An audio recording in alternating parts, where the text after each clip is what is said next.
வணக்கம் அன்பர்களே. இன்று நாம் பேசப்போவது புயல் வெள்ளத்தை பற்றியது. புயல் வெள்ளம் ஒரு வருடம் ஏற்பட்டுகிட்டே இருக்குது. அது அரசும் சரி, கட்சிகளும் சரி, சமூக சேவை அமைப்புகளும் நிவாரண உதவி தந்துக்கிட்டே இருக்கிறாங்க. பணம், பொருள் கொடுக்குறாங்க, நகை, பாத்திரம் பண்டங்களை கொடுத்துட்றாங்க, புடவைகள் நிறைய கொடுத்துக்கிட்டே இருக்கிறாங்க, வேஷ்டிகள் கொடுக்குறாங்க. சரி, அப்போ அந்த வருஷத்துக்கான பிரச்சனைக்கு அதை அணி தீர்ந்து போகுது. சரி, இது நிரந்தர தீர்வு வந்து கொண்டு வர முடியுமா அப்படின்னு பார்க்கணும். இப்படி பார்க்குறப்ப ஒவ்வொருத்தரும் ஒரு கருத்து சொல்லுவாங்க. அந்த கட்சி வந்து அந்த கட்சி சொல்லுவாங்க, அந்த கட்சி இந்த கட்சி சொல்லுவாங்க. ஒன்றாவது கட்சி ரெண்டாவது சொல்லுவாங்க, ரெண்டாவது கட்சி என்ன கேட்டிங்கன்னா ஒன்றாவது கட்சி சொல்லுவாங்க. அப்புறம் இன்னொரு கட்சி கேட்டு எல்லோரும் அவங்க தான் காரணம் சொல்லிவிடுவாங்க. ஆனால் உண்மையான காரணத்தை வெளிப்படையாக சொல்ல மறுப்பாங்க. ஏன்னா இது அரசியல் நடந்துகிட்டு இருக்குது. அதுதான் பூகோள அரசியல். இப்போது தமிழ்நாட்டை பொறுத்த வரைக்கும் பார்த்தீங்கன்னா, ஒரு இடத்துல மேடு, ஒரு இடத்துல பள்ளம். இப்போ வந்து இந்த செம்பரம்பாக்கம் ஏரி இருக்குது, தண்ணி தாழ்ந்து விடுறாங்கன்னு வச்சுக்கோம். அது பக்கத்தில் இருக்கிற இடம்லாம் பார்த்தீங்கன்னா கடல் மட்டத்தை விட ஒரு 30 அடி உயரத்தில் இருக்கும். அங்கே அப்படியே வந்துட்டு கிண்டி பக்கம் வரைங்கன்னா 20 அடி உயரத்தில் இருக்கும். அப்போ தண்ணி கொஞ்சம் நிற்கும். அது கோயம்பேடு பக்கத்தில் வந்துச்சு, கடல் மட்டத்தை விட ஒரு 15 அடி உயரத்தில் தான் இருக்கும். அப்போ போரூர் தாண்டி இந்த பக்கம் வர்றப்போ கோயம்பேடில் ரொம்ப தண்ணி நிற்கும். அதை தாண்டி பக்கத்தில் இன்னும் தள்ளி வந்தீங்கன்னா கடல் மட்டத்தை விட 25 அடி உயரத்தில் இருக்கும். இப்போ கோயம்பேடில் 5 அடி உயரம் வச்சுக்கோங்க பேச்சுக்கு, அதை தாண்டி வரப்போ 20 அடி உயரத்தில் இருக்கும். அப்போ 5 அடி உயரம் வந்து பள்ளமாக இருக்கும் கோயம்பேடு. அப்போ தண்ணி வந்து அதில் நிற்கும். அப்போ அந்த இடத்துல நிற்கிற தண்ணி எப்படி வெளில அனுப்புவாங்கன்னா, மோட்ரு வச்சு மோட்ரு போட்டு தண்ணி பக்கத்து ஏரியாவுக்கு திருப்பி அனுப்புவாங்க. இதே தான் ஒரு வருஷம் இந்த கதை நடந்துன்னு இருக்கும். அப்போ பூகோள அமைப்பு ரீதியாக ஒரு பக்கம் மேடு, ஒரு பக்கம் பள்ளம் வந்துக்கிட்டே இருக்கும். கடைசி அடையாறு பக்கம் வரும். அது ஒரு 10 அடி உயரத்தில் இருக்குதுன்னு வச்சுக்கோங்களேன், 20 அடி உயரத்தில் இருக்குதுன்னு வச்சுக்கோங்க. அந்த லெவலுக்கு வந்து அப்புறம் அப்படியே கீழே அப்படியே இறங்கினே ஒரு கடல் மட்டத்தொட்டு கிட்ட இறங்கிடும். ஆனால் பள்ளிக்கரணை சதுப்பு நிலம் பார்த்துட்டிங்கன்னா கடல் மட்டத்தை விட 10 அடி வந்து உயரம் தான் அதிகமாக இருக்குது. உயரம் கூட கம்மின்னு சொல்லலாம். அப்போ என்ன ஆகுது, ரொம்ப பள்ளமான இடத்துல தண்ணி நிற்கும். அங்கேருந்து அடையாறுக்கு வரும்போது மேடு ஏறுறப்போ அவ்வளோ சட்டுன்னு தண்ணி வெளில ஏறாது. அப்போ பள்ளிக்கரணை பார்த்தீங்கன்னா சதுப்பு நிலம், அது வந்து களிமண் பூமி. தண்ணி வந்து உள்ளே உறிஞ்சாது, அப்படியே தேக்கி வைக்கும். இவ்வளோ நாளாக என்ன ஆச்சு, பள்ளிக்கரணை வந்து ஆக்கிரமிப்பு இல்லாதப்போ 1000 1500 ஏக்கர் மேலே நிலம் இருந்தது காளிமனை. அந்த இடத்துலலாம் மொத்த தண்ணி ஒன்றா வந்து சேர்ந்து அதை கொள்ளளவில் தண்ணீரை வந்து பரப்பளவு வந்து சேமிக்கப்படும். பெரிய வாட்டர் டேங்க் மாரி மொத்த ஸ்டோரேஜ் அங்கே போய் நிற்கும் தண்ணி. அப்புறம் அங்கே நின்று தண்ணி உள்ளே கொஞ்சமாக நேரத்தில் ட்ரெயின் வரையும் சேமித்து வச்சு பள்ளிக்கரணை சதுப்பு நிலம் வந்து வெளியே அனுப்பிச்சி விடும் அந்த தண்ணியை. இவ்வளோ காலமாக அந்த சென்னையை கொஞ்சம் காப்பாற்றிட்டு வந்துச்சு. இப்போ வளர்ச்சி பண்ணி சொல்லிட்டு அரசாங்கமும் சரி, தனியார் அமைப்புகளும் சரி கட்டிடங்களை கட்டிட்டாங்க.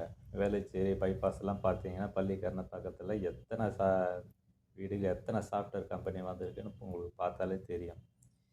இப்போ இவ்வளோ தூரம் இதெல்லாம் கொண்டு வந்துட்ட பிறகு என்ன ஆச்சுன்னா, போகிற இடம் தண்ணி போகிறதுக்கு வழி இல்லை. இப்போ பிரச்சனைன்றது பார்த்தீங்கன்னா தண்ணீர் போகாமல் இருக்கிறது.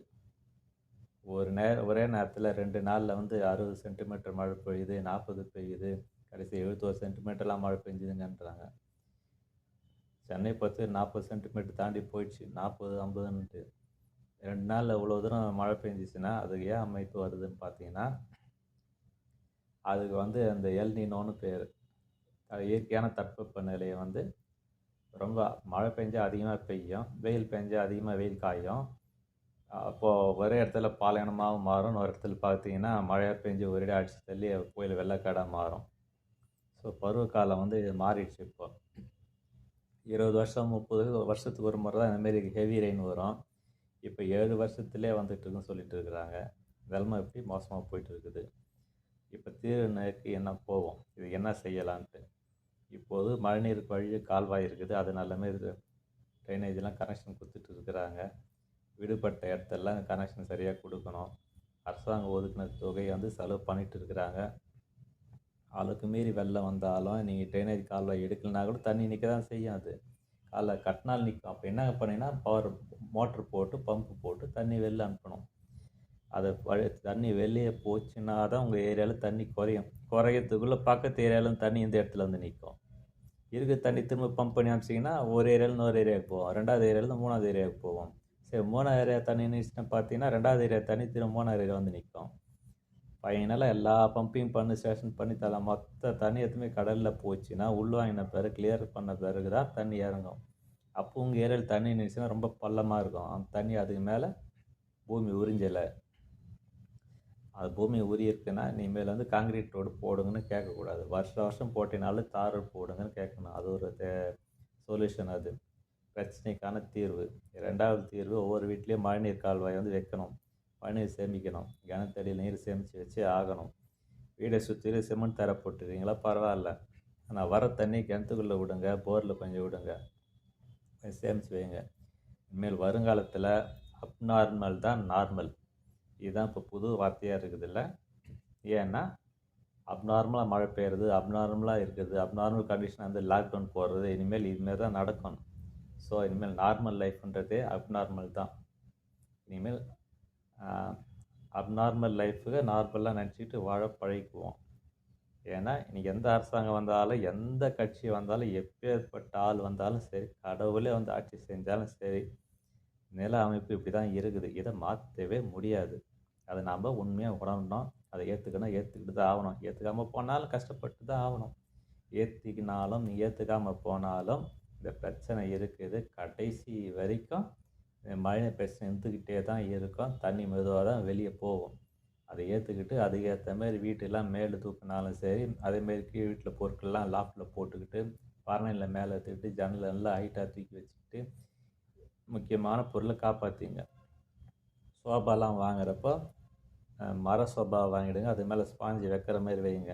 மழை வரப்போ ஸ்பாஞ்செல்லாம் தூக்கிட்டு, அதாவது மெத்தெல்லாம் கட்டி லாஃப்டில் போடுங்க. இல்லைன்னா உங்களுக்கு பீரோக்கு மேலே தூக்கி வச்சுடுங்க. இதன் மூலமாக உங்கள் பொருட்கள் அதிகமாக சேதம் ஆகாமல் காப்பாற்றிக்கலாம். அது ஒரு வழி.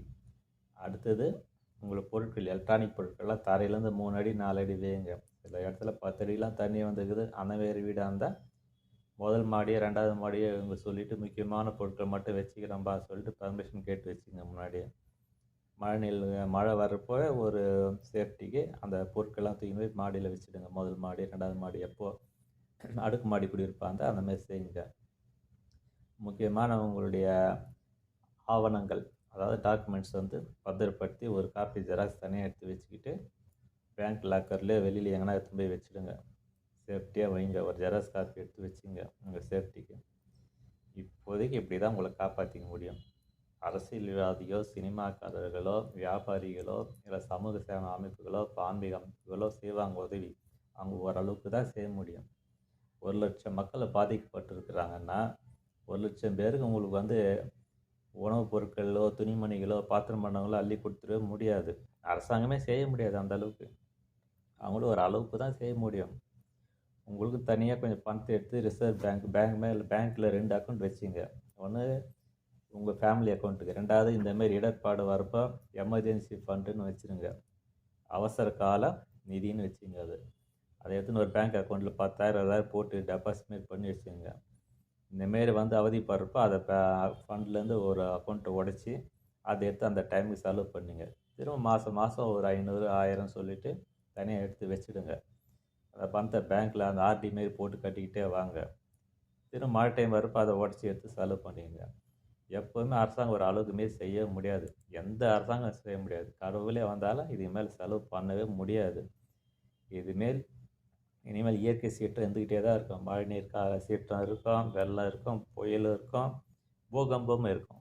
எல்லாம் ஒன்றா சேர்ந்து தான் இனிமேல் வந்துன்னு இருக்க போகுது. இனிமேல் இங்கே இருக்கிற சூழ்நிலை கடற்கரை ஓரத்தில் நகரத்தில் இருக்கிறவங்க வந்து உள்ளூரில் முடிஞ்சால் வேறு ஒரு இடத்துல சொந்த ஊர் ஏதாவது இருந்துச்சுன்னா அங்கே கொஞ்சம் நிலம் வாங்கி வைங்க. கடைகள் கொஞ்சம் வாங்கி வைங்க. ஒரு 1/2 கிரவுண்டு 1/4 கிரவுண்டாவது கொஞ்சம் வாங்கி வச்சிட்டிங்கன்னா நாளைக்கு ஒரு சொந்த இடம் வீடு கட்டின்னு போனால் அந்த பக்கம் கூட கட்டின்னு போகலாம். மெட்ராஸ் சிட்டியில் வாழ்ந்து தான் அவனோட வழி கிடையாது. இங்கே பழகிட்டாங்க, வாழ்வாதாரம் இங்கே தான் இருக்குது, கொடுத்துட்டு போக முடியாது. அதனால் அதுக்கேற்ற மாரி வாழ பழகிங்க. மழை காலத்தில் ஒரு டியூப் லைட், சின்ன ஒரு emergency lamp, torch light, radio, transmitter radio, cellphone, மெழுகுவர்த்தி, தீப்பெட்டி எல்லாம் சேர்ந்து ஒரு பாக்ஸில் போட்டு வைங்க. சின்ன ஒரு பிளாஸ்டிக் பாக்ஸில் அதை கை கூடை மாதிரி வச்சுங்க. தூக்கி லாப்டில் வச்சு வைங்க. தேவைப்படுறப்ப எடுத்து யூஸ் பண்ணுவீங்க. ஏன்னா முக்கியமான நேரத்தில் கரண்ட் இருக்காது. அப்போ ரேடியோவில் பாட்டு கேட்டு முக்கியமான நியூஸு கேட்டுக்கலாம். நியூஸு கேட்டு வானிலை அறிக்கை கேட்டு அதுக்கேற்ற மாதிரி நீங்கள் வந்து செயல்படலாம். வேடிக்கை என்னென்னா எமர்ஜென்சி அலர்ட் கொடுப்போம்னு சொல்லிட்டு செல்ஃபோனில் மெசேஜ் அனுப்பிச்சிட்டு இருந்தாங்க. ஆனால் இந்த வெள்ளம் வரப்போ அந்த மெசேஜுக்கு அலர்ட் கொடுக்கவே இல்லை. இதுதான் வேடிக்கை, இதுதான் வினோதம். நாம் தான் நம்மளை காப்பாற்றிக்கணும், வேறு வழியே கிடையாது. அனைத்து மக்களுங்களுக்கும் இதை கேட்ட அனைத்து உள்ளங்களுக்கும் எனது நன்றிகள், வாழ்த்துக்கள். வணக்கம். பாலா லைஃப் ஸ்டைல் சேனலை சப்ஸ்கிரைப் பண்ணுங்கள், கமெண்ட் பண்ணுங்கள், ஷேர் பண்ணுங்கள்.